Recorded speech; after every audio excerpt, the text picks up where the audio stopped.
శిలలాంటి నన్ను మలిచి ఉలివే అనుకున్నా, నువ్వు కోరే రూపంలో కనిపిస్తూ ఉన్నా.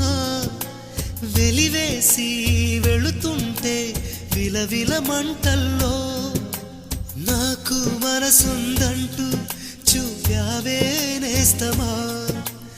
ఆ మనసును ఒంటరిగా ఇరిచేస్తే న్యాయమా? నీపై నీకే నమ్మకముంటే మౌనం మాని